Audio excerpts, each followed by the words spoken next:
What's up guys, it's Smith here from GamersHeroes.com. Got a quick guide for today in Manor on how to increase your approval rating. Now the approval rating is vital for the expansion of your region because without the approval rating you will not attract new families. Not attracting new families means you get stagnating growth and you can't unlock new resources. So all you need is to get your approval rating above 50%. 50% or above, you will be able to attract new families. If it's below 50%, you will not be able to attract new families. So that is the minimum you need, is 50%.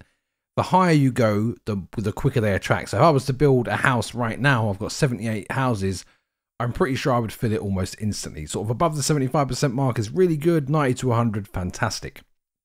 In order to get the approval rating up, all you have to do is meet the needs of your currently placed burgage plots. So very early on in the game, it's very simple to do because typically what you do, you put down your logging camp first, your woodcutter's lodge, you get a food source, which would be berries or food, and then you've already got most of the stuff you need. You build your market, you build your houses close to your market, and then you simply inspect them and have a look at what they need. So then you water access, so you need to construct a well on a water source. Here's my well here.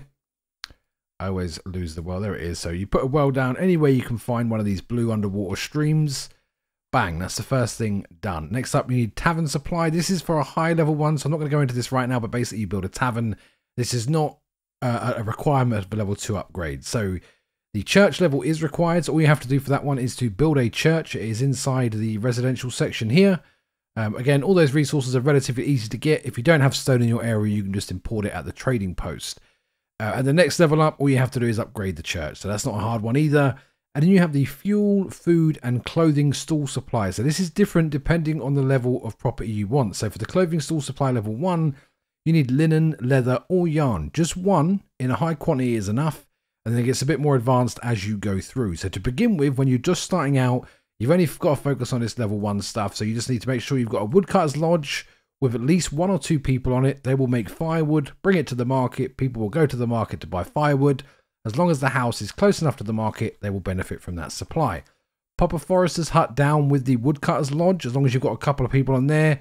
So this is my woodcutting area. You can see it's full of trees because they plant the trees quicker than they chop them down. So that's all you need, woodcutter's lodge and the forester's hut. That will be enough to power you through the fuel stall supply.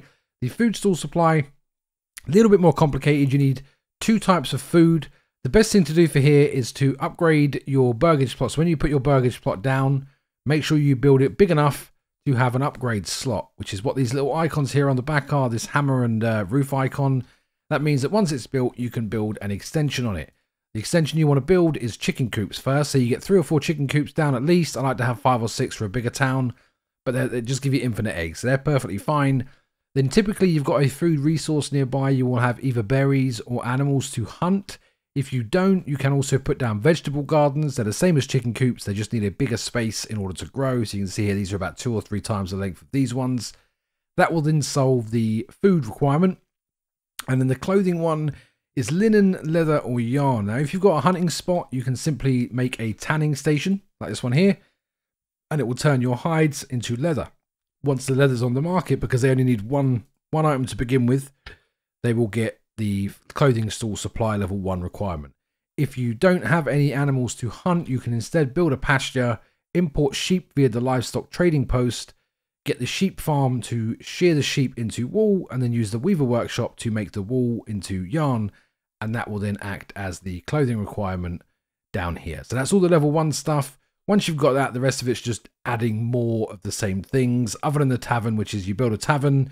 You then need to keep it supplied with alcohol, which I import because farming on this game is pretty poor at the minute.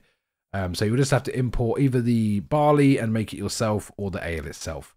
So it's nice and quick, nice and easy. Get ready and get back to the game. If we helped you out today, do like, subscribe. I do appreciate it. And I'll see you in the next one. Take care now.